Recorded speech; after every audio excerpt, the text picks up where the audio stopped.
Hello, everybody, and welcome to another Whisky Exchange tasting. Today, we're going to be having a look at the wonders of Japanese whiskey with Suntory brand ambassador James Bowker. So without further ado, I'll hand you over straight to James, and you can introduce yourself, let us know what's happening, and tell us a little bit about what we're going to be doing today.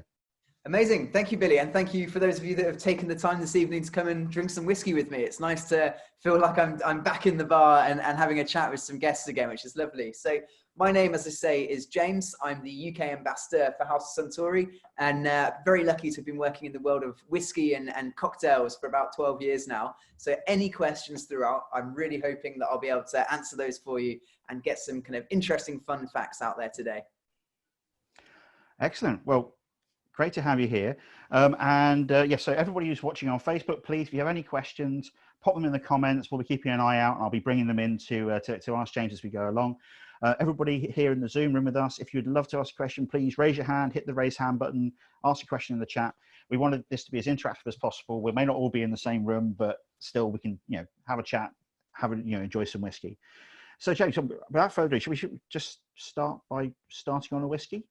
I think that sounds like a great idea. So the first whiskey that we're going to taste today, everybody, will be Toki. So if you can grab yourself a dram of Toki, and I'll give you all 30 seconds to pour and enjoy. There we go. For those, hopefully my camera will focus on this one, but there we go. We have the Suntory Toki blended whiskey.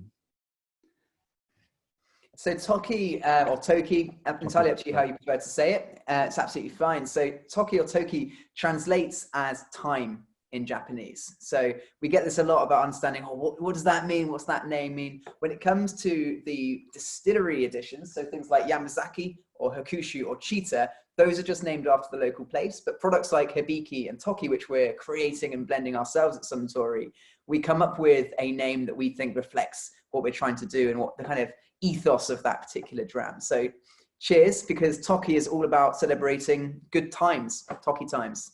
So cheers to you all. Cheers, definitely. It's a great introductory dram for the day. We're about to explore, 2 distilleries or 3 distilleries and all the different ways you blend. And Japanese whiskey is so focused on that combination of flavors and then that creation of different styles of whiskey and different flavors from it. As a great place to start, Toki is definitely that introductory dram for the day. Exactly. It's incredibly light. So as we nose this together, I'm not going to say that there's a right or a wrong way to nose things, but my advice from my experience is to, as you go to smell it, approach it kind of slowly. So it's up to you if you swirl. Some people do, some people don't. There's all sorts of debate around that. But the key is to not just whack your nose straight in there, because you'll just be like, whoa, that's way too much ABV, basically.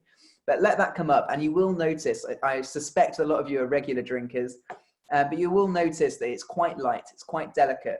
And actually that's fantastic as an introductory to the tasting, but also it's a really great introduction to the Japanese style, and particularly to the Santori style within Japan, which is that when we think of the cuisines of Scotland and Japan, people say to me, what is the difference between Scottish whiskey and Japanese whiskey? Oftentimes the first thing that comes to mind is, well, the palates in these two nations are so far removed. In Scotland, the food we think of is generally, haggis, neats and tatties, fish and chips, fried, big, punchy, powerful flavors. When we think by comparison of Japan, we think of sushi, we think of sashimi, we think of ramen, we think of sake. And as a consequence, the palates that we see in Scotland and Japan are very, very different.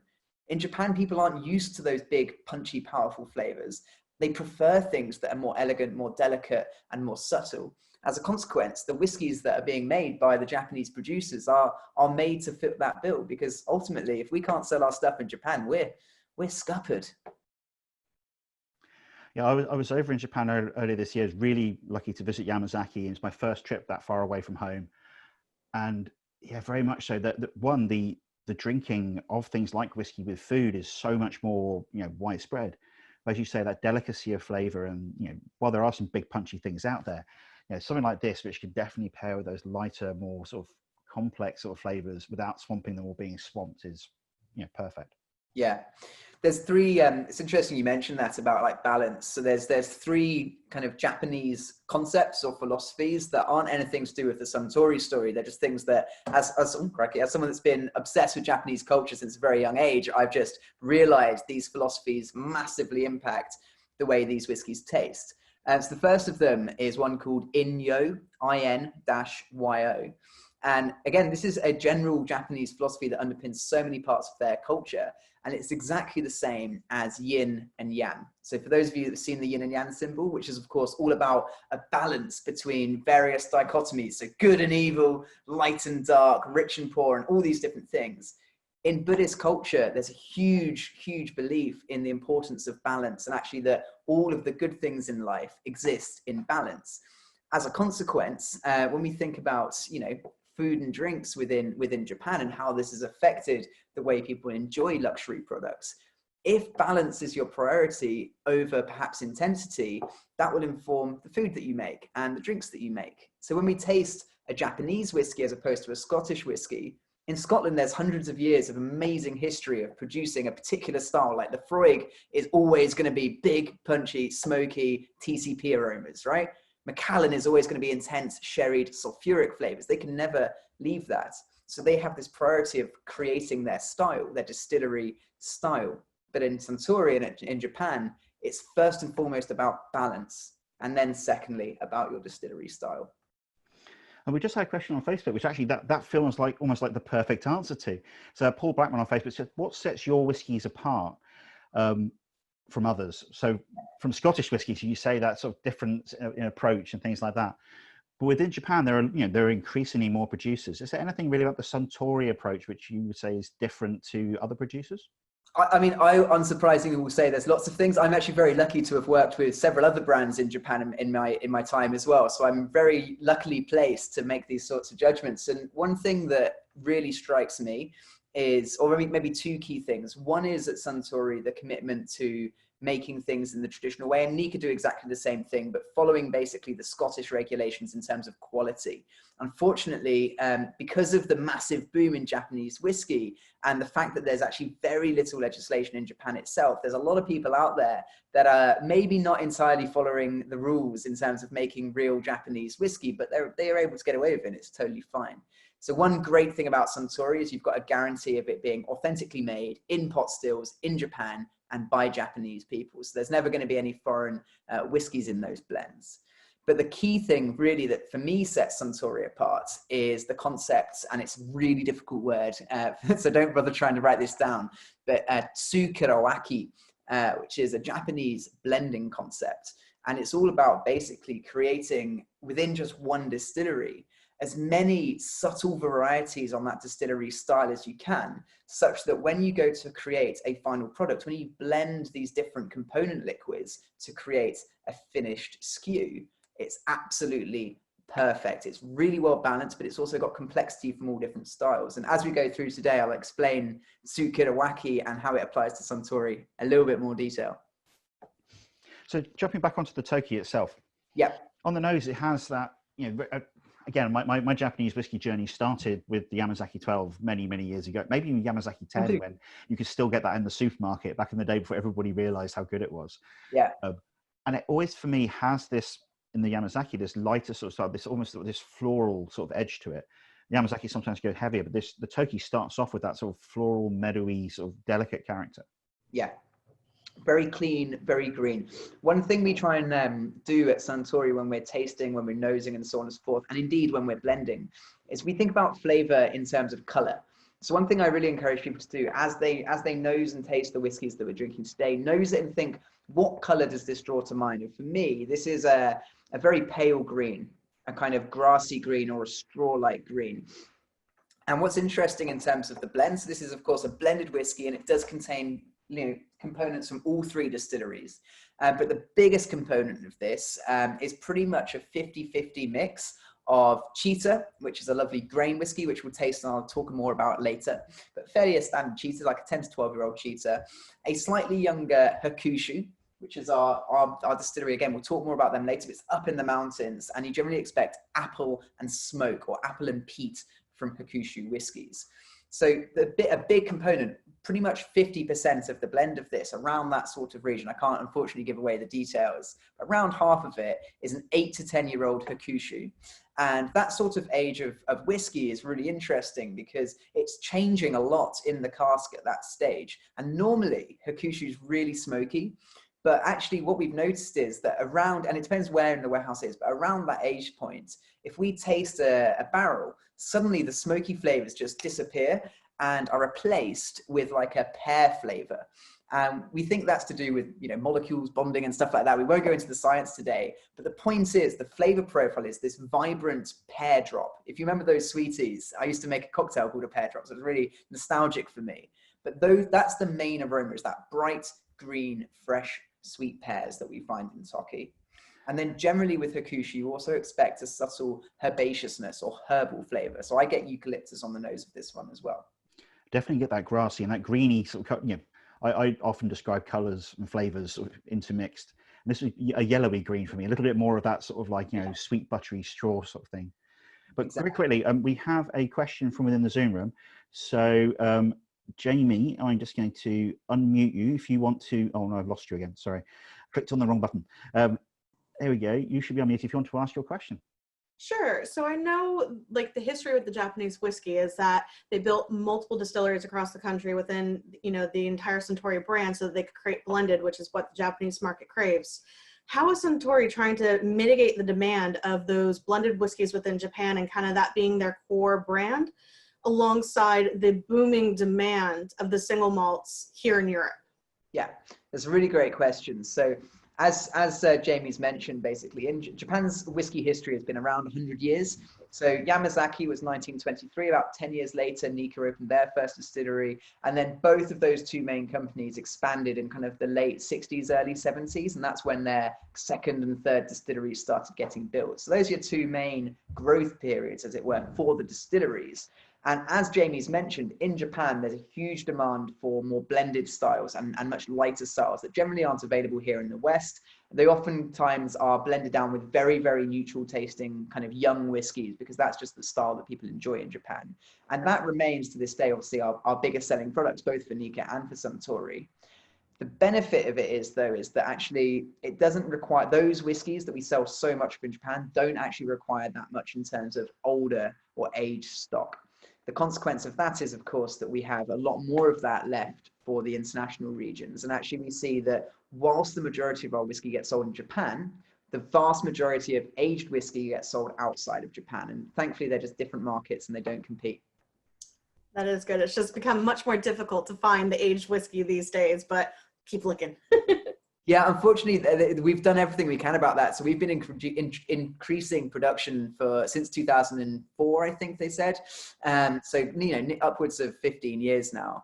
And we're bringing more to the UK every single year, more to every country every single year. But demand is just increasing much, much faster. And the reason for that is because actually the Japanese whiskey industry faced two booms at once, because actually the whole global whiskey market was basically dead for 25 years in the 80s, 90s and early noughties, and suddenly they exploded again and everyone across the world was drinking Scotch and Irish and bourbon, everything.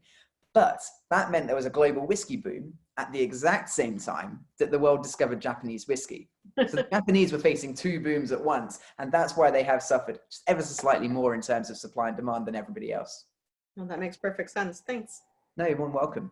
So then when we're drinking Toki, we'll probably move on to the next dram ever so shortly. What's really interesting about this blend then is that it's much higher in malt whiskey than the vast majority of blends. Most blends, and I'm sure Billy can confirm, are around 70 to 80% grain whiskey and only 20 to 30% malt, whereas this is a 50-50 malt and grain blend, which is giving you a fantastic amount of complexity despite being really soft, really subtle, and a great introduction to the whiskey market. Yeah, it's one of those things about blended whiskies that people often, I find, sort of assume that a blended whiskey, based on some of the cheaper blended whiskies out there, can't be interesting, can't be complex. And even when you have high amounts of grain whiskey, you can do interesting things with grain whiskey. Oh, yeah. But it's all about marrying those different flavors together, finding the right place. And with the styles of whiskey that Suntory are using in this, that higher malt content just does give it that correct style. And as you say, it's all about that balance. And yeah, so when it comes to blending, the Japanese sort of whiskey blenders are very much, the masters of the art. So yeah, I would agree with that. But anyway, so shall we move on to our next whiskey? Yeah, let's do it. So our second whiskey we're going to taste today will be the Yamazaki Distillers Reserve. Okay. So for people who are watching along at home, if you can, hopefully this will focus on again. There we go. Yamazaki Distillers Reserve is our second whiskey. So, you've got a big bottle. That's cheating. I know. Some call me an alcoholic. I just call myself a professional. I'm just very pleased the camera doesn't point the other way at the booze stash behind. Anyway, moving on. Yes. Yes. Yeah. I had. We're in the process of finding a new flat, and showing the people around this afternoon was fun because every cupboard they open, there's another 20 bottles or something. But wonderful. So Yamazaki 12. Now, so we talked. Sorry, not Yam. Distillers Reserve. We talked earlier about the history, and I'm not going to go into too much depth on history today because it can get super intense. Japan's whiskey history is fantastically interesting. And I can really recommend, let me move this plant to show you the book. This particular book, which is called Whisky Rising. It's by a guy called Stefan Van Aken, and he's an amazing blogger. And it's just a wonderfully detailed history. So Whisky Rising for history, those of you that are geeks on history, that's the one to go for. It is available, as far as I know, at the whiskyexchange.com. It is. And also, I bought it the day it came out. It is thoroughly recommended as the best Japanese whiskey book out there. Yeah, I mean, for me, there's these two books. There's that one, and there's one called The Way of Whiskey by everyone's favorite man, Dave Broom. And they're just very different styles. The geeks will read the Whisky Rising, and The Way of Whiskey is for the romantic. So it depends what your personal preference is. I'd recommend going for both of them, but not at the same time. That was my mistake. Switching between technical descriptions of the history of distillation in Japan, along with Dave walking barefoot through streams, talking about how he spoke to a tree the other day. It's both fantastic books for different reasons. But it shows the different sides of Japanese whiskey, and there is such this wealth of sort of like history and culture, as well as a load of techie geeky detail if you want.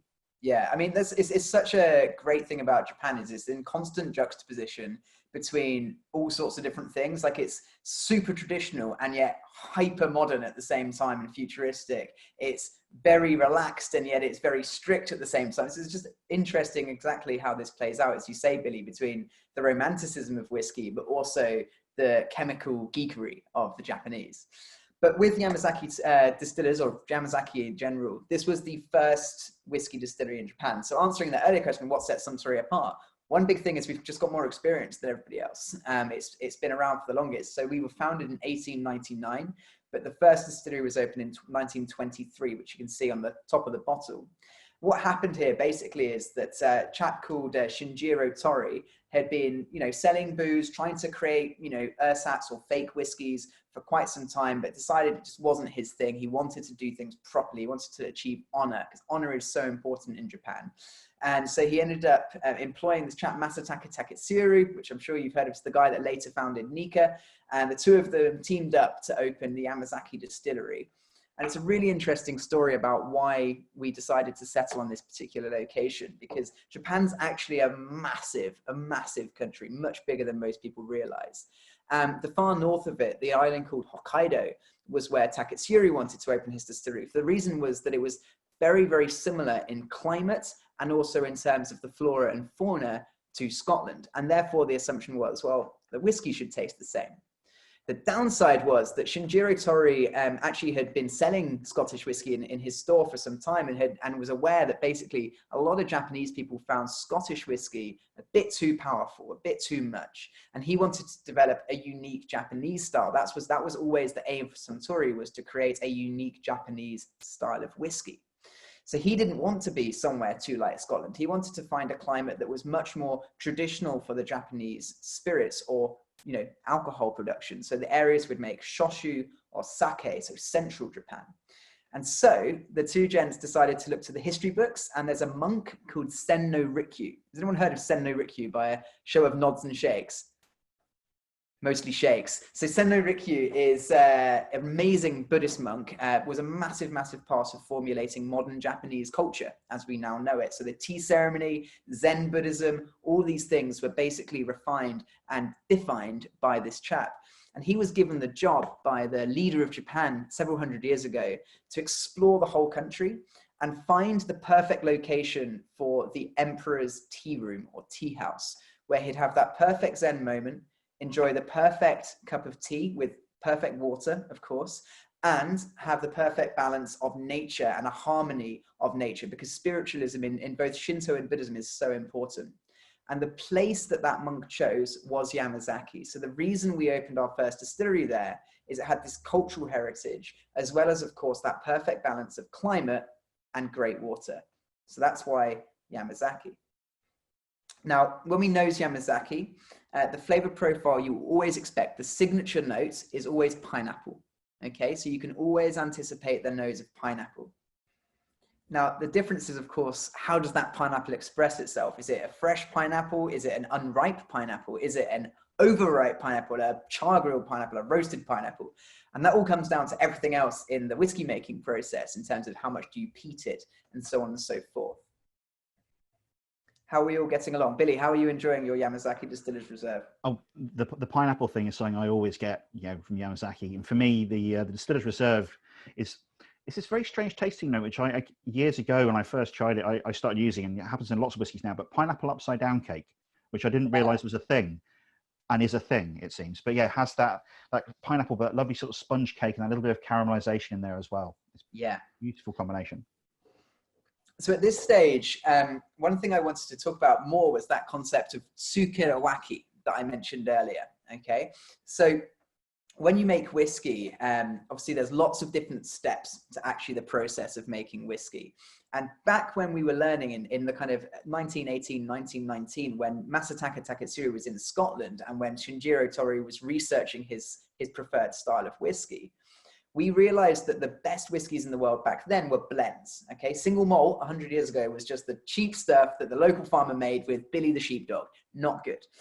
Good whiskey was made by people like the Chivas brothers and Johnny Walker, who would travel Scotland and find lovely examples of these malts and blend them to create a product that was superior to the sum of its parts. And given that context, we knew we needed to create a variety of styles, but we only had one distillery. So Tsukirawaki is the Japanese answer to how to get complexity with limited resource. And what it's all about is going, okay, at every step of the whiskey making process, how can we actually encourage a variety of whiskey styles so that we can then create lots of different versions of pineapple, lots of different versions of Yamazaki, and then bring them together to create a more refined, finished product.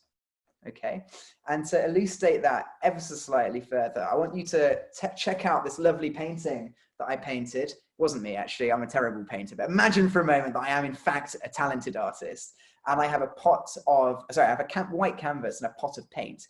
If we imagine that Yamazaki is yellow and therefore pineapple, if I just had one style of whiskey in my canvas, I could just paint yellow paint on that canvas and it would look fairly boring. No matter how good I am, I've got one color of paint. Then imagine that I've got different age statements, and maybe that's different shades of yellow from light to dark. And suddenly I might have 10 different shades of yellow paint and therefore a much more interesting finished painting.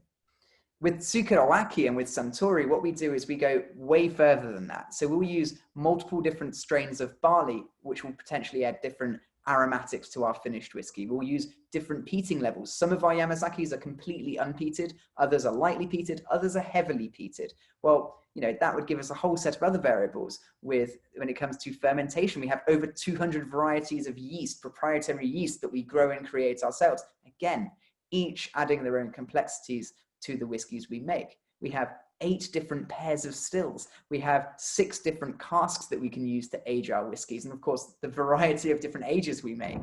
So if you do the maths on that, and I'm not going to do it now, but anyone that wants to check on me, I'll walk you through it on Instagram. But we could create genuinely, if we wanted to, like over 10,000 varieties of whiskey at each individual distillery, just by fiddling with those variables. So that is really what Sukiyaki is all about. It's not just one type of yellow paint, but maybe different shades of yellow paint. Is it oil-based or water-based? Is it textured or is it very thin? Or is it perhaps with a pinky hue because it's been in a red wine cask versus a greeny hue because it's been in a puncheon cask? So this is really what makes Suntory different, is that concept of tsukirawaki. Create variety at every stage, all of which still tastes like its signature profile, and then layer something that's truly complex. I hope that makes sense. Yeah, perfect. And say I visited the distillery earlier on this year, and the thing which surprised me most was as I went round, I asked all my geeky questions, but I walked into the still room and you talked about the pairs of stills, and it feels like almost like a temple to distillation, because it's just this huge, beautiful room. I've got a photograph here which I'll try and share with everybody so you can have a look at the at how impressive it is. Give me here we go. There we go. It is just this huge sort of like room, just with stills lined up along the sides, and you have the different pairs of stills, and you can mix and match them as whichever way you want, which gives you just this incredible ability to create loads and loads of different types of whiskey. Yeah, exactly. And it's absolutely fascinating how massively that can change things, because just depending on which pair, you could have a very vibrant fresh pineapple or a super overcooked pineapple, and that can totally change your perception of mouthfeel and all sorts of things. So then when it comes to actually making and drinking these whiskeys, so we're drinking the Distillers Reserve today. So this is a non-age statement whiskey, which we see across the world. Generally speaking, in Scotland, a non-age statement whiskey will be somewhere between 6 and 9 years old.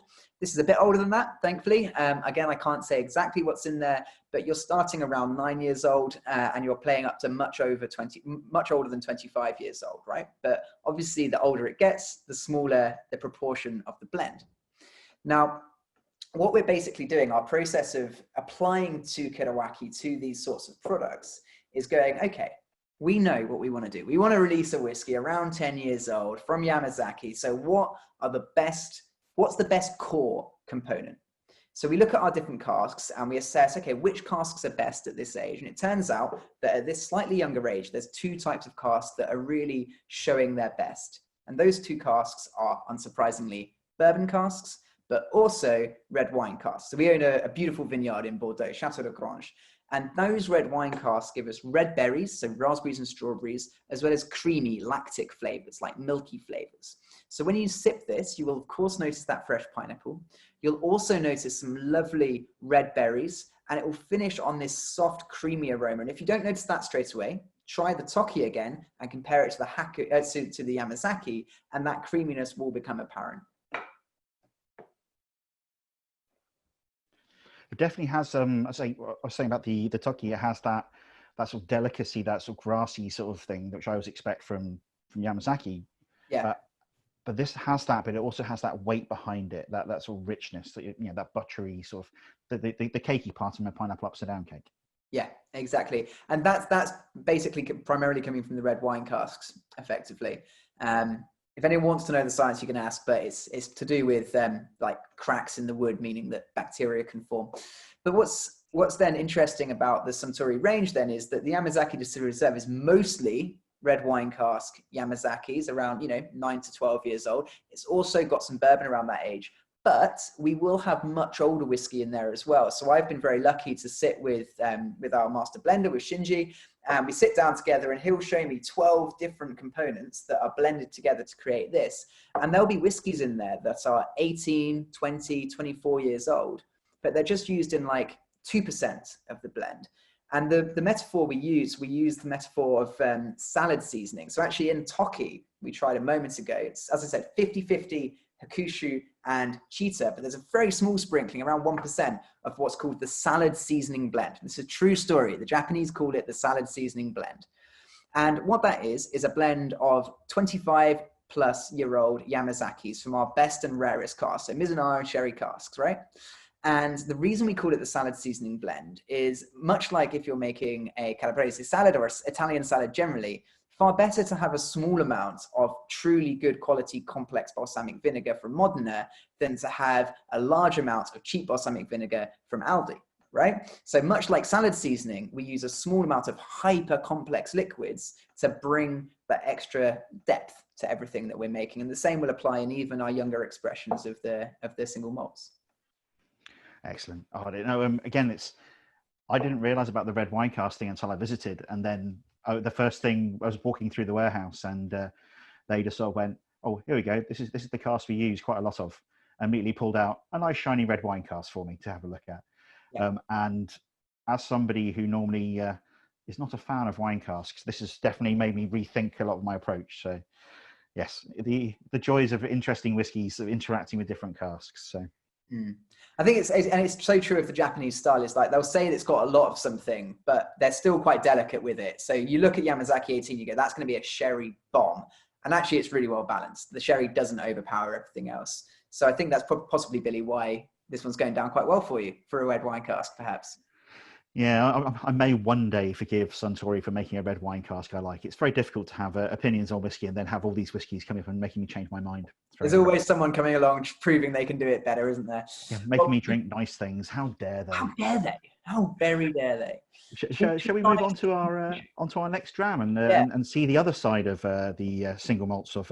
Oh, don't worry, nothing broke. Right, so we're going to move on now to the Hakushi Distillers Reserve. Indeed. If you haven't destroyed everything, oh, it's all good still. There we go.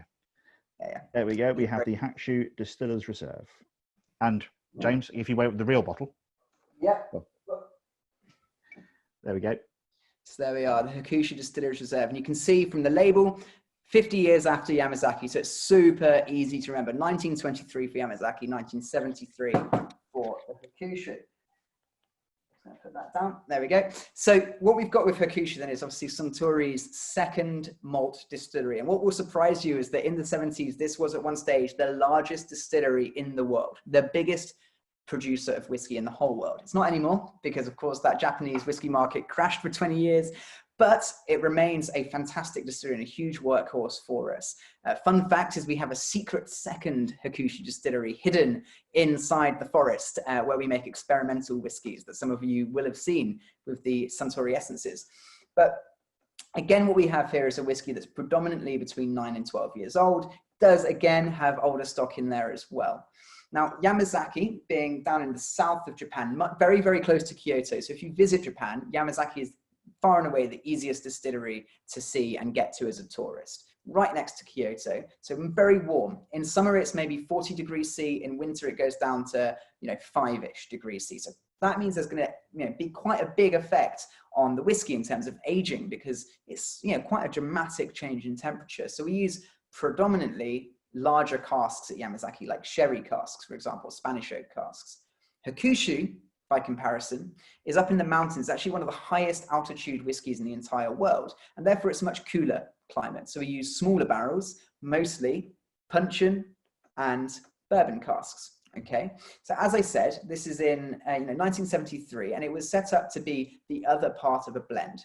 Okay, we knew we needed a second malt, and we wanted it to be complementary to the yellow of Yamazaki, the pineapple of Yamazaki, and yet different enough that it would provide complexity and a contrast.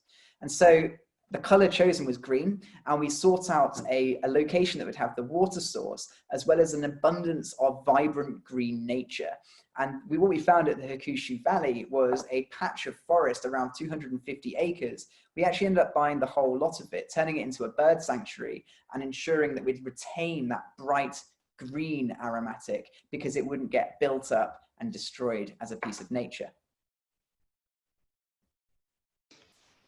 So on the nose, there are some similarities, but at the same time, it's a very, very different whiskey to the Yamazaki. Yeah. So you'll notice some subtle spices that are similar between the two, and that's Mizunara. Okay, we'll talk a bit about Mizunara a little bit later on, because there's only a very, very small amount of it in the 3 whiskeys we've tried so far. But it isn't there. It's that subtle spice. That's the thing that links the two.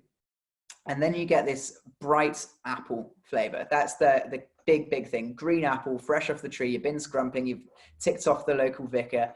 You've got your apples.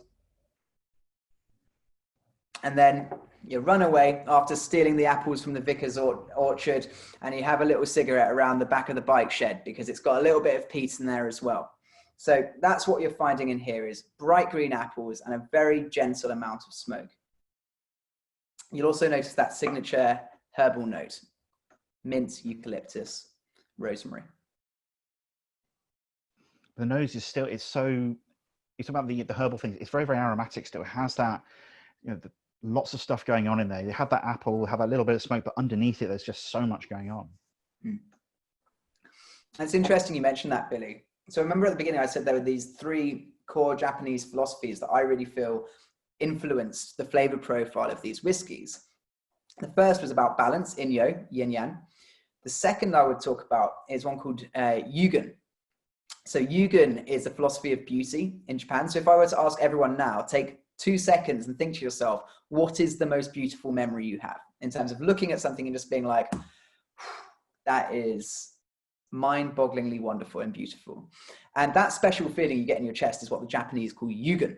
And they ask themselves, like, where does that come from? Because they say, well, the most beautiful things, they tend always to exist in nature. I'm confident that the things you all thought of was a sunset or the sea or something in nature.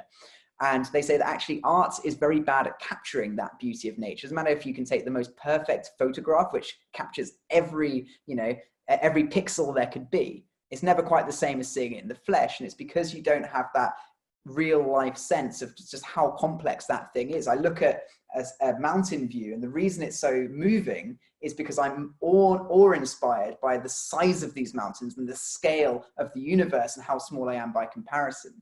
So that Japanese philosophers with this concept of Yugen said, well, when we're doing art, when we're doing music, when we're doing the creation of whiskey, the way we can achieve that feeling of Yugen, of like natural beauty, is by creating something that is sufficiently complex and subtle and soft and mysterious that it doesn't give everything away at once. You can't identify everything straight away, but you can identify that there is something there to be discovered. Okay, so that's why you'll see in the art, oftentimes the Japanese art will fade off into kind of undefined sections. And much like when you taste these whiskeys, you nose it and go, it's apple and something. And that encourages your mind to come into play, and you experience that beauty of just how complex it is because you're exploring it yourself. It's show, don't tell in the world of creative writing.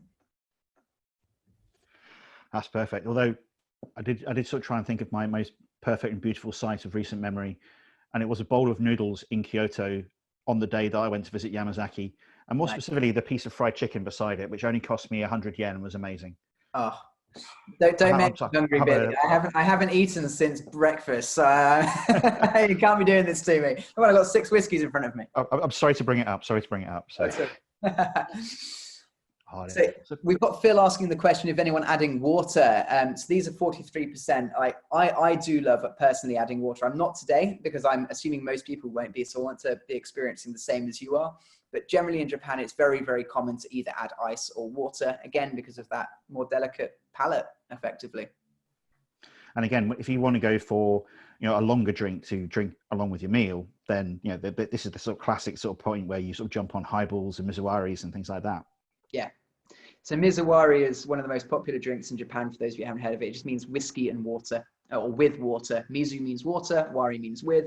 There we go. So normally it's 1 part whiskey to two parts of water, freezing cold, as cold as you can, lots and lots of ice in a highball. And a whiskey highball is the same as soda. Simple as that. And they're the 2 best-selling drinks in Japan. They sell more than beer, which is mind-boggling. And Japan has the best soda water as well. If you possibly can get some really good soda water, properly fizzy in a way that I've never found outside of the country. Yeah. I've got a very bad soda stream and it doesn't quite live up to the... It's not quite the same, is it? No. Although it's pretty heartbreaking because the Yamazaki we make our own super premium soda water for making highballs with. And in Japan, it's the same price as any other super premium thing. But I saw it being advertised in the UK, I won't say which retailer, for £9 for a 200ml bottle of soda water. And I was like... Not sure any soda water is worth £9. I'd be half tempted having tried that soda water. It was very, very good. It is very, very good. Yeah. I was very privileged when I was living and working in Japan to use that as my kind of standard soda. And I can't tell you how much I got through in my spare time. The idea of a soda water being really good, though, is something which I'm still getting my head around. But one day, I'm sure, having now had co-op soda water for the last 4 weeks of lockdown, I'm looking out to one day maybe sort of stretch out again to some nice fancy soda. Nice, lovely. I do. So should we move on to another whiskey, do you think? I think that sounds like an excellent plan. So we've tried Yamazaki, we've tried Hakushi, so we've gone pineapple to apple. Easy way to remember that: apple pen, pineapple pen. If you've seen that video, you know what I'm talking about. Oh dear, I thought I had just about forgotten this, and it's now will come back in a torrent of flashback. I'm very, very sorry, Billy, but you know, I'm getting you back for the noodles thing. It's only fair. So we're now moving on to the Suntory Cheetah as the next whiskey on our list. Indeed. Forewarning, I'm probably about to sneeze in a moment, so apologies to all of you. But with the Cheetah, what we've got here, so this is Suntory's grain whiskey, okay? So grain whiskey is a very big deal in Japan. It's much, much bigger than it is over here in the UK, not least because historically speaking in Japan, for a long time, there were different grades of whiskey, okay? And the top grade of that whiskey was basically very similar to as we know it in Scotland and the rest of the world. But the lower grades of whiskey, oftentimes a good 80 to 90% of it was 3-year-old grain whiskey, very, very young grain whiskey. So it became incredibly important culturally, or rather contextually speaking in Japan, that the producers focus on really creating high quality, complex grain whiskeys. It's really, really important to that whiskey culture. The other side of things here is that, remember what I said at the beginning, when we first started, that always the aim of Shinjiro Torii was to create the world's best blended whiskey, which both of these, the 17 and the 21-year-old, have thankfully done since then, right? So given that that was always the aim, and we know that a blended whiskey is often 70 to 80% grain, well, it seems logical that if you focus on producing the world's best grain whiskey, then you're giving yourself a substantial leg up on then eventually creating the world's best blend, because the biggest component of that blend is already of a high quality. So really, the third philosophy that I mentioned, so I said first Inyo, balance, secondly, Yugen, the importance of subtlety and complexity together, and lastly, I want to talk about Kaizen. So Kaizen, if anyone's ever done any of their business integration courses, I'm sure a lot of you have heard this word before, it means continually improving or always striving to do something better, never settling as this is the way it's done. How can we make this even better? And in Japan, that comes along with an expectation that you have first mastered the thing you're trying to improve. Because otherwise, how do you know that your change is actually an improvement as opposed to just a change that could make things worse, right? So firstly, you master any given skill. So we went to Scotland, we learned from the Scottish, we practiced making grain whiskey in the traditional way. And then when you've mastered it, you make these changes to improve on it, okay? So how did we try and improve what could be seen in a grain whiskey? Well, Nika, they made a fantastic job. They found some fantastic old Kofi stills. They imported them to Nishinamoya in 1969. I have a huge fondness for that particular style. But Kofi stills give you a very heavy style of grain whiskey. And Suntory, Shinjiro Torii, they had always been trying to get the Japanese palate, that delicate style. So we didn't want to follow and do the Kofi grain. That was just a difference in opinion. There's not a right or a wrong. I love that product. But we wanted to produce a light and delicate, but still very, very complex grain whiskey. So how do you do that? We took a few tricks. We applied Kaizen in a few ways. The first thing we did was we realized that corn, which is the grain you usually use to make a grain whiskey, isn't itself a particularly complex raw material. When you ferment corn, or when you malt corn effectively, it breaks into really even little particles. And that's great for consistency and efficiency, but it's not great for complexity. So what we do is we actually add a little bit of malted barley from a previous distillation to our corn before we start fermenting it. And that basically, kind of like the world of natural wine, it kicks off a more complex fermentation where you get a more uneven breakup of those corn molecules and therefore more complexities and more aromatics. So that was one way we added to the complexity of a grain whiskey. Another thing we've done is we've redesigned the fermentation chamber. So it's a totally unique, bespoke fermentation tank that basically runs long and horizontal because that encourages contact with bacteria in the air and again complexities from those bacteria. And finally, well not finally actually, there's a whole load more to it, but I'm only going to do 3 today. But finally, normally with a grain whiskey, or legally speaking, you have to use what's called a column still. So a column still is, I'm not going to explain the science, but normally 2 big columns, and they create massive amounts of efficiency and very clean, very straight up, easygoing flavors, but they do lack sometimes in complexity. So what we've done is we've taken those 2 columns that you would normally have, and we've cut them in half. So now there's 4 stubbier columns. And we can choose to use 2 in unison, which gives us a very oily, very heavy style of grain whiskey. We could use 3 in unison and get a very fruity, mid-bodied grain whiskey. Or we could use all 4 columns together and end up with a very citrusy and floral grain whiskey. So again, this is going back to that Sukiyaki concept of creating as much variety of style in the one location to give you your painter's palette of different colors to create a masterpiece in the blending process. So this is still a traditional, subtle, delicate, light-bodied grain whiskey, but with as much complexity packed into it as we could, in a nutshell. And it certainly has a lot more weight than you might expect if you've tried sort of like a, grain whiskies from Scotland. While some of the distilleries go for that heavier style, this has got both those lighter notes and that weighty sort of back end as well. You're right. And one thing, if everyone can go with one change to their mindset of how they drink whiskey, I'm super lucky. I know I've got this childlike face, but I've been doing whiskey tastings for a long, long, long time, way before I started working for Suntory. And in my experience, one of the biggest misconceptions, and I've definitely, early on in my career, was massively falling for this as well, which is the misalignment or the belief that basically body and complexity are the same thing. So oftentimes we'll taste a whiskey and go like, oh, that's quite light. And then we'll assume that means it's not complex. And actually that needs to be thrown out. You get absolutely as much potential for complexity in a light whiskey and in a rich whiskey. It's more about your ability to look past sweetness and to look past intensity and find complexity, because when things are intense, you're obviously going to taste them more, but that doesn't mean it's better. Very much so. As a big fan of the lighter, old school sort of lowland style whiskies, very much. People love sherry bombs. People like big peaty Isla whiskies. Yeah. But those more delicate, those more complex, those lighter styles of whiskey, they are things that should definitely not be avoided. And this, again, has a bit of everything. It has that lighter style, but you say it has some weight to it. It combines those nicely to give it a little bit more complexity. Yeah, exactly. And you're dead on. Still do judge some of the various whiskey awards. And one of the whiskey awards we were tasting, and we had a whole variety of blind drams. And there was one that just blew everyone away.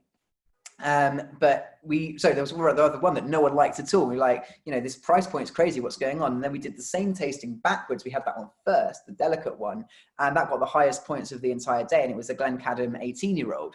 And Glencadam is so light. But when you sit with it for a few minutes, much like when you sit with Cheetah or Toki as very, very light whiskies, those complexities do come out and they do have a dance with you. Yeah, I've not tried the Cheetah for a while. And again, after the other whiskies we've tried, I would expect it to sort of be hidden a little bit by the Hakushi or the Yamazaki, but it definitely, it shows its own, definitely comes through still. Yeah. And that's why I normally do it at this point in the tasting, because I actually do think this is as complex as some of our malts. It's just a different style of complexity because it's grain. It's a corn whiskey, basically. Corn, sweet corn. It's going to be sweeter. It's going to be richer. It's going to be rounder. You're going to get lots of those basically going to the patisserie, cream, dairy, pastries, those sorts of things, creme brulee. That's what you'll always expect in a grain whiskey. And then beyond that, it's just how complex is that patisserie? Is this a patisserie in Paris or a patisserie in Slough? You can get some good pastries in Slough. I'm sure you can. I'm just being facetious. At the same time, not many. Don't worry. You're definitely in the right ballpark. So, now for me, I get for me, it's like Portuguese custard tarts. The pastel de nata. Oh man, yeah, pastel de nata. My partner's Spanish, so that's a big part of our life. Oh, and again, with a nice sort of slice of apple on top as well. So it's got fruit. It's got that sort of dairy toffee sort of flavor in there as well. Loads going on. There we go. That is the Cheetah. Anyway, should we move on to another whiskey then? I think so. We're going to the Hibiki next. Indeed, yes. We have here the Hibiki Harmony. There he is. Got whiskey everywhere in the flat at the moment. What a horrible situation to be in. I know. Sometimes I just wake up and I go, life? Don't talk to me about life. It's a Hitchhiker's reference, which I'm confident Billy will know because he strikes me as a hitchhiker, but the rest of you maybe not. Is it really that obvious that I was about to make comments about paranoid androids? Anyway, moving on from my... Move on. Let's move on from Marvin. So what we have here then is, of course, another example of a blended whiskey. This is really the kind of the heart and soul of Suntory Hibiki. Hibiki is our baby, our absolute favorite. We love all of our whiskeys, but this is the one. I want to tell a story about Hibiki, and I have been in the industry for a while, and I get very sick of the conceited marketing stories we hear from various brands. But this, I've steered away from that as much as possible for today's session. But the one that I always do genuinely love to tell is this one, because I basically don't tend to believe marketing stories. And then this one was told to me by the man it happened to whilst he was quite tipsy in Glasgow. So I actually believe this one. And basically what happened was, as I say, we always wanted to make the world's best blended whiskey. We opened our first distillery in 1923. 50 years later, we finally had all 3 distilleries ready to go. But obviously whiskey takes time to age. So it wasn't until the 80s that we were actually ready to start creating a blended whiskey that was going to compete on the international stage. Now, in Japan, the international stage is a really scary and important thing. If you go to Japan, you might have noticed that sometimes in a great bar, the staff, despite apparently understanding English, won't speak to you in English. And you ask yourself, why?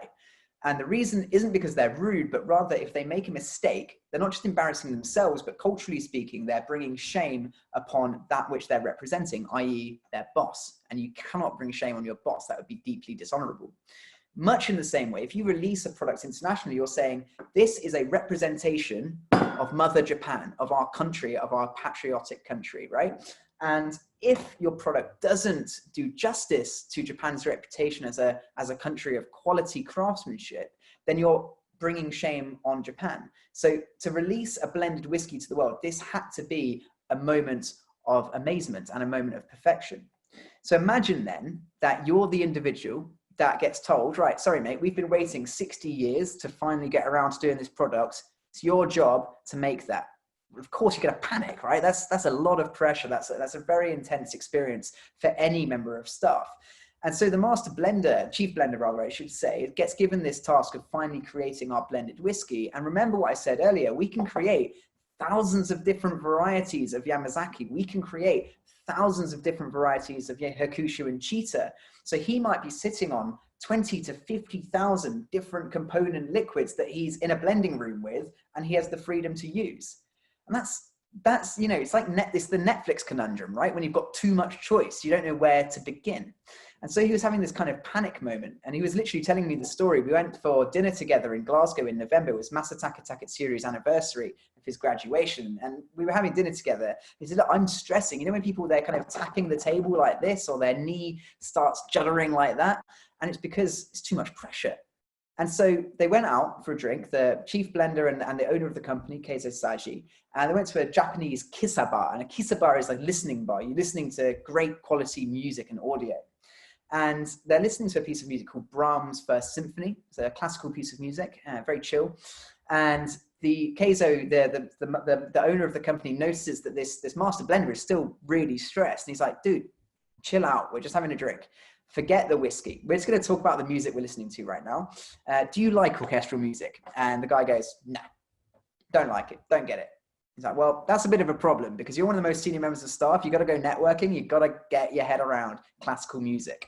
So let me explain it to you. Classical music or orchestral music is so powerful because all of those different instruments in that orchestra can chime with your emotions and your mind in a totally unique way, right? The things you feel when you hear a melody played by a violin versus a bassoon versus a trombone, they're all very different emotions and different ways of making you feel.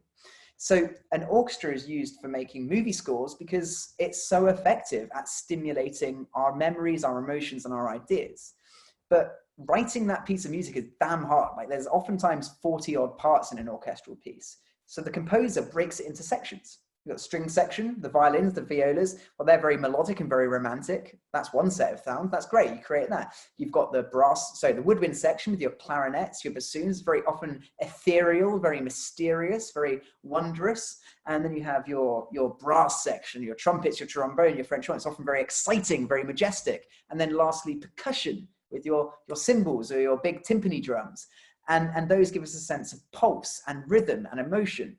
So much in the same way a composer would write these sections differently, Keizo Saji, the master blender, says to the chief blender, right, if you're making this first whiskey, forget about the perfect finished product, because that's too big of an aim. That's too big of a thing a hurdle to leap. Start off by just listening to this piece of music that we're listening to now, Brahms' First Symphony, and blend me a whiskey that tastes like the sound of the string section. Forget the brass, just forget everything else, just the strings. So he goes away and he does that. And then go away and now do me the brass section and the woodwind section and the percussion section. So at this stage, we've got 4 different blended whiskies created and inspired by the same piece of music, but by different elements of that piece of music. What we have to do now is play the composer, take those 4 blends and mix them together to create a final piece of music that's in harmony. Now, Hibiki literally means harmony. So that's really the story behind Hibiki. It's a double-step blending of making sure we've got perfect refinement, perfect balance. And that's why you've got 24 sides to the bottle, representing that old Japanese 24-season calendar, because the whole year, the whole experience of Suntory's history and everything, every component we make across these 3 distilleries comes together in harmony, much like an orchestra. And that's the story that I wanted to tell you guys, because it's the best example of Tsukirawaki and how it plays out in Japanese whiskey. And for an unbelievable story, it's rather believable. So yeah. I do actually genuinely believe that one, whereas normally when I hear them, I'm like, did that happen? I don't know. I've tried a number of the different Hibikis over the years, and the harmony, when it appeared, partly in a way to replace Hibiki 12, just due to the fact there wasn't enough of it around anymore. But it's definitely come in with a slightly different approach. It has, so many things going on in there, but it's also showing off those different styles of whiskey from the distilleries we've tried already. For sure. So we've got a question here from Tom Beckett about what's it, this is a younger Hibiki. This is, again, a non-age statement. So there's a blend of whiskies in here from 10 to 30 odd years old, all sorts. Just going to get the best product for the price. But in terms of older blended whiskies, we follow in Suntory the Scottish or SWA regulations. So what that means is basically if you put an age statement on the bottle, so for example, my lovely own personal bottle of Hibiki 21. So the youngest whiskey in this is 21 years old. It can be as old as you want, but the youngest in there is 21. Now, Japan doesn't have laws about this. So if you're not buying from Suntory, there's no guarantee, unfortunately, but I can guarantee, as a company promise we've had since the 70s, we are following the SWA regulations. So the minimum whiskey age is 21 years old of grain and malt. Okay, so hopefully, Tom, that'll answer that question for you. And the removal of some age statements and those whiskies falling out of the range has been sort of, I won't go as far as tragedy, but it's definitely been something which we do miss those older whiskies being quite so available.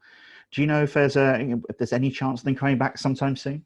Yeah, I mean, I love answering this question because obviously it comes up in literally every single interview that I do. So in terms of, let's begin with discontinuances, okay, and busting a myth. Suntory has only discontinued 1 whiskey in the last 5 or 6 years for the UK, and that was the Hibiki 12-year-old, as Billy just mentioned, right? It wasn't because we were running out. It wasn't because any of that stuff. It's just, unfortunately, just myths and people guessing. Totally reasonable, but just guessing. The reason we got rid of that is we were overall struggling to guarantee that we could produce every single one of our SKUs and make sure they were consistent. And so it made sense that for a bit, we had to pull one of those products out so that we could make sure that all of the other products could continue at full steam ahead.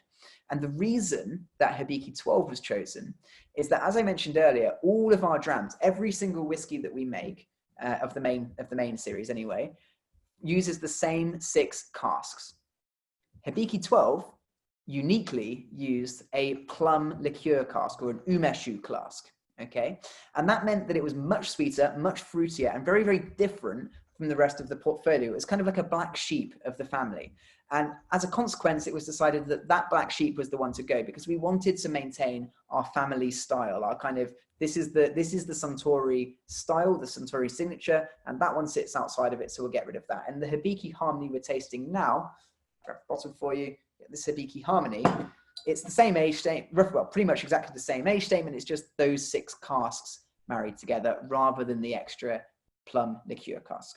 Okay, the Hakushi 12 and the Hibiki 17-year-old have been rumored 1,000 times over that they've been discontinued. Unfortunately, it's just nonsense. They were never discontinued. They have not planned to be discontinued. We bring more out every single year. But unfortunately, there was an interview where basically we did discontinue those two products, Hakushi 12, Hibiki 17, in Japan only. So only in Japan were they discontinued. But unfortunately, the way that interview was interpreted by the wider whiskey world is that it was getting done across the rest of the world. It's nonsense. It's been 5 years since that interview, and we're still producing them. We're still bringing more to the UK every single year. So unfortunately, we can't control the pricing on those. That's just what happens in the market, but they are still being made, and they're still being made in volume. Yeah, but just not quite as much as they used to be, which is the sad thing. So yeah, there's not quite. I mean, there is the same amount. It's just more. It's more about the amount of demand and how many other countries are demanding it. So you see a huge growth in China and across the rest of the world, all competing for these same drams. We're just trying to be fair. We have it makes sense. All decided by some super senior person out in Japan, of course. And as a fan of Hibiki 17, much as I begrudge the people who do get hold of it, at the same time, I understand why you want to share that around because it's a great whiskey. But since the Harmony appeared, as you say, the 12 disappeared, the Harmony came in. It's a solid replacement. It's not the same whiskey, but it definitely has, it fills the same sort of gap, and that's really what you want. Exactly. And in terms of will they come back? I don't ever think the Hibiki 12 will come back. I don't know. No one's ever told me. They're obviously slightly cagey about telling me those things, but I don't think it will. I don't think anything else will get discontinued in the next 3 or 4 years because of how much we've ramped up production. And I think what you will see is just more of each of the SKUs. So I think from now on, we will see more year on year on year. And that is a marvelous thing. So, all the whiskies that disappeared, will be more difficult to get hold of. Hopefully we'll see a bit more of them again. Yeah, I'm just so grateful that at Suntory we haven't had this. I mean, some of the other companies really have very, very much suffered. Like, I'm a huge fan of Nika as well as Suntory, a huge Chichibu fan, and just they are becoming so hard to find, sadly. Indeed, yeah. No, I've been looking into Chichibu recently, and they built a new distillery, but it's going to be years before we can actually get more of it. But knowing Chichibu though, they'll probably have one out in 3 or 4 years that is going to be annoyingly good. So. Well, I tried one this morning, which was also annoyingly good. So, but again, there's this whole thing with the growth of Japanese whiskey. It used to be just Suntory and Nika producing these whiskies, but there's all these other people now, which hopefully will also help spread the need for Japanese whiskey over a little bit to mean that we can get hold of the things we used to be able to, but can't anymore. Yeah, quite. And I would just encourage people to do their research. There's unfortunately a lot of brands out there that aren't authentic Japanese whiskey. So I just recommend have a quick Google, see if it's actually distilled in Japan, and go from there. There are some very nice websites out there with beautiful diagrams explaining what's going on with it. Yes, Communication is the one that Billy's referencing. Indeed, Communication, fantastic website in general to learn what's happening in the Japanese market. So, but thinking of whiskies that we don't see around quite so much anymore, but which are still available, shall we move on to another whiskey? Yes. Let's go on to the last one. And this, much like you, Billy, mentioning, this was the whiskey that got me into, actually this is indicative of my age because I was at the cusp of the Japanese whiskey growth. This is the first whiskey that I fell in love with of all whiskeys. Wow. There we go. I was working in a pub called The Navigation, which is in Milton Keynes. That's where I'm from, Milton Keynes. And in Milton Keynes, there's not much to do, so everyone drinks. And there was a wonderful little pub that was absolutely awful, but it did have a fancy pants restaurant next door. And we shared the whiskey and wine collection with the fancy pants restaurant. So I had access to around 250 odd whiskies as a young 18-year-old lad working in a little pub.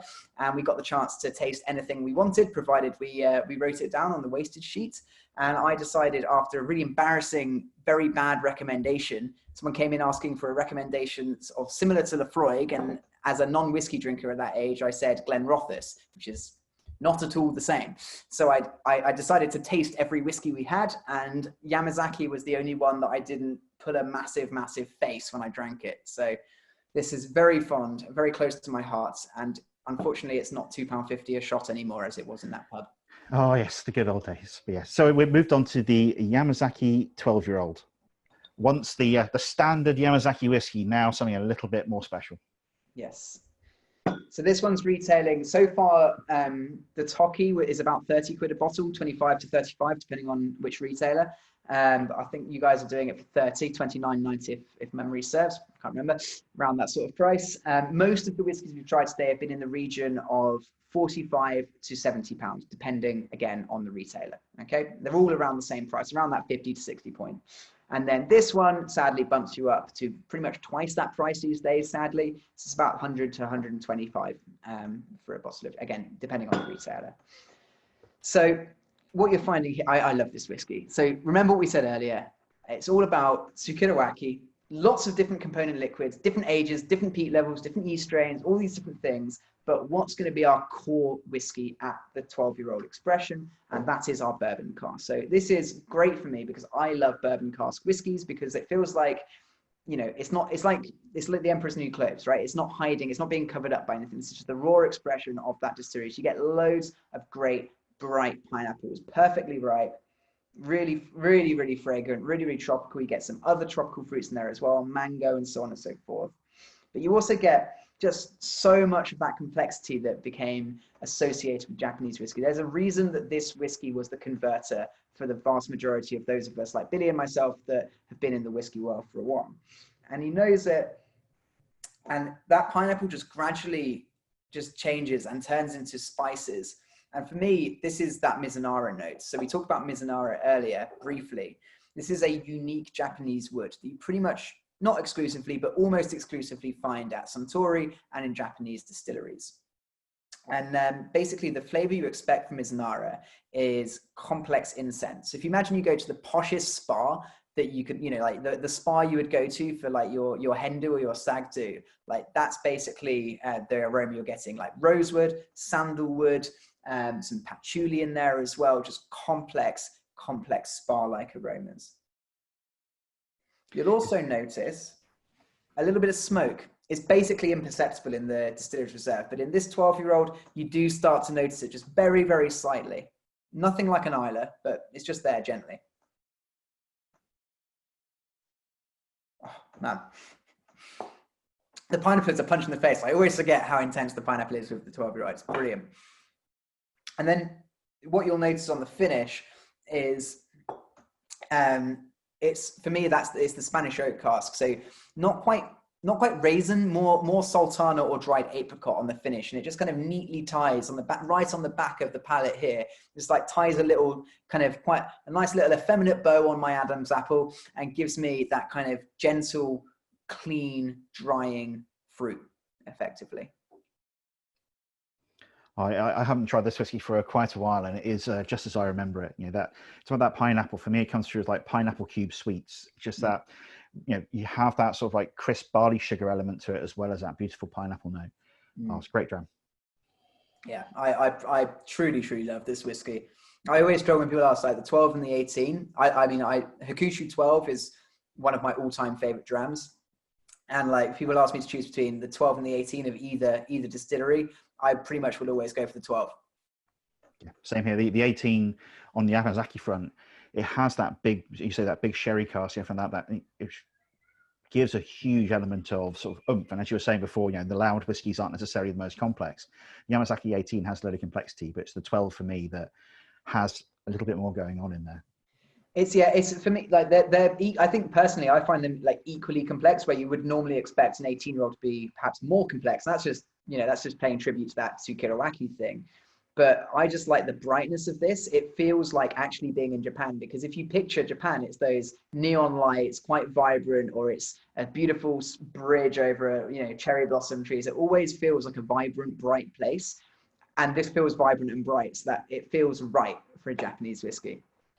Certainly does. As I say, you know, this is my first proper taste of Japanese whiskey, and in my brain, whenever I think of, without any other context, someone says Japanese whiskey, it's this sort of style, this sort of character that immediately jumps into my mind as the starting point, which then things go back and forth and change from that point. But this is very much how I think of Japanese whiskey. And talk about that Mizunara element, it's one of those things which is so uniquely Japanese, and even though there's just a little hint of it in here, there's just enough to sort of remind you that it's Japanese as well. Yeah, I actually think you get a really nice balance of Mizunara in this. It's when I describe Mizunara to people, this is normally the whiskey that I give them. Excuse me, because I think of the Suntory range before you get to the, like, it's most present in the 21-year-old Hibiki, frankly, but no one can afford that. So this is just a great way of getting to understand what Mizunara is. And I will briefly explain it because it's something that I think is really interesting and quite unique to Suntory. So Mizunara, its fancy name, Quercus mongolica, that will give you the indication it's Mongolian oak. Okay, so much like wine, if you move plants to different places, move vines to different places, they taste differently. So you couldn't go to Mongolia, chop a tree down and call it, you know, call it Mizunara. It has to be Japanese Quercus mongolica because obviously it's got that Japanese climate and, you know, terroir. So that will grow. And the reason we started using this particular type of wood was during the Second World War, both Nikka and Suntory were producing tons of whiskey for the Navy, both the US and the Japanese Navy at different stages, right? So they needed to make absolutely tons, but the problem was they were basically on the wrong side, right? We all know this. The Japanese were with the baddies in this instance. So they weren't allied with Europe or America for the most part. And that meant they couldn't get hold of your traditional casks that we'd usually use to make whiskey. So just in order to maintain their businesses, they had to turn to locally sourced wood. And the local Japanese wood is, of course, this particular type of oak. It means water oak. Now, what we discovered is that the flavors you can achieve are so unique and so special. They're just wonderful, wonderful Japanese aromas that you get from Mizunara. However, there's a whole bunch of downsides to this type of oak. Firstly, it takes like ages for that tree to become mature enough to then create a cask, nearly 2 to 3 times the amount of time it takes for an American oak tree to get ready. Secondly, it doesn't like growing in straight lines. It has these like crazy wiggly waggly boughs to the tree, which means that you find it very hard to find a straight section to create a stave for a cask. So very hard to find. Thirdly, the Japanese government control and tax every single Mizunara tree cut down, so they're really expensive. Fourthly, when you have this wood, you make a barrel out of it, it has a tendency to crack and split when you're aging. So you might wait 10 years and then suddenly the cask breaks and you've wasted that 10 years of aging whiskey. It all spills on the ground. And then fifthly and finally, the complex aromas of Mizunara do not extract in any way from the wood for at least 15 years. So if you finish, you know, when you start it in one cask and finish it in another, if you finish it for 1 or 2 years in Mizunara, it's pointless. It's just marketing. Like, you need it to be in there for the full 15 to 20 years for any complexity to come out. So this is one thing that's really set Suntory apart everyone else, is that despite the fact that it's such a pain in the bum as a type of wood for those 5 reasons just mentioned, the benefits of its aromatics and its flavors outweigh that for us. So we make 99% of the Mizunara casks for the entire world, and that equates to less than 250 every year. But we value the flavor, and so we continue making these casks and using them. And I'm very, very pleased you do, because that extra little incensey, very distinctly Japanese sort of flavor to it is something that you just don't find anywhere else. So anyway, I've got a couple more questions before we wrap up, because in classic fashion, you know, we have overrun because talking about Japanese whiskey is significantly too much fun. Always the case, yeah. So first things first, we have a question from Johnston Aiken on Facebook. Do sumo wrestlers drink whiskey? You'll have to talk to their personal trainer. I mean, I would guess some do. It's the most popular drink out there, so I'm guessing they do. A question to sort of like, you know, wrap things up. We've tried lots of different things from across the range and everything like that, but for somebody who's just starting out in the world of Japanese whiskey, from the things we've tasted tonight, what whiskey would you recommend that someone jump in on to sort of get a nice appreciation and start with? Yeah, absolutely. So I would personally say, it all depends how much you want to stump up. So we've specifically created Toki as a kind of beginners, as a first timers whiskey or an introduction to Japanese whiskey, particularly if you're not usually used to drinking whiskey. This is fantastic for whiskey highballs. It was literally developed for that purpose. So whiskey, lots of ice and some soda water. If you did want to stump up a little bit to get into that kind of the 50, 60 pound price bracket that almost everything else we tried today was, personally, I would go, if you know that you like malt, go for Yamazaki. And if you know that you like lighter styles, go for the Hibiki. Hibiki is the one that I always love to recommend because it is the epitome, not just of Suntory, but really, and I'm not saying this on a branded perspective, I'm saying this as someone who's just as a Japanese whiskey geek, Hibiki is the epitome of Japanese whiskey. Brilliant. I agree as well. So excellent. That makes me quite happy as well. I've been recommending the right things at least. So but anyway, thank you very much, James, and thank you very much for everybody for joining in this evening. Try some great whiskies and heard some fantastic stories. So thank you very much. Thank you all.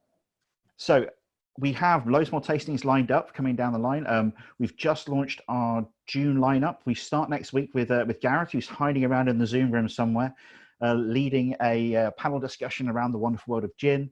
We've got Richard Patson from Downmore coming in. We've got me having a chat with Ollie Chilton from Portiskeag. We have a whiskey and chocolate pairing session. So loads of stuff. And we've already got a load of stuff being booked in for July and August. So loads of tastings coming up. So please keep watching. Every Thursday, we'll be here from 5:30 chatting about drinks here on Facebook. And if you want to join in, we have packs on our website. Grab some whiskies and join in. So but thank you much for joining us today. And thank you very much, James. And we'll see you all later. If you want to give a quick wave and a goodbye, James, that'd be... Absolutely. Thank you all for joining us. If anyone's got any questions on Suntory, it's at James Bowker Drinks, and I'm always available because, let's be honest, we're all always available right now. So stay safe, stay healthy. I'll see you soon. Thank you much, everybody. We'll see you soon. And thank you very much, everybody who's in the Zoom room. That's the Facebooky bit over. We are now having a chat here. Thank you very much, everybody who's joined in. Thank you very much again, James. That's absolutely fantastic. As James said, if you've got any questions, drop them a line. If you have any questions of us, you'll have an email from us with an email address. So please hassle that email address. I believe that's probably Gareth that you'll be emailing. So please send him as many emails as you can. Ask him hard questions. But yeah, as I said, there's loads more tastings coming up. If you want to join in, there's a whole blog post I put up every month saying what all different tastings are. But any questions, James has just dropped himself into the chat if you want to make sure you spell everything right. Yeah, but if anybody's got any more questions now, just give us a wave. Free. So please feel free to ask if you'd like. I'm looking along the thing and people are just doing the normal staring into the camera with a whiskey in hand, which is always nice. But if you have no more questions, then I will start shutting things down so we can go and have a lovely evening. It's still sunny out over here, so hopefully it's nice with you guys as well. Time for my my daily walk around the block to make sure that I do not waste away. Yeah, I want to be sitting like Neil and Lisa in about 5 minutes, so I'll be feeling you guys in a moment. It's the one problem with the Zoom thing where I sit here in my dining room, well, my kitchen lounge dining room combination sort of thing at my kitchen table, and I watch people sat outside in a hat very similar to the one I have down there. So yeah, I hope everybody's had a great evening, and we'll hopefully see you all again next week. So cool. Right, I'm going to shut this thing down now. So see you all soon. And yeah, James, thank you very much again, mate. Cheers, boss. Arigatou gozaimasu.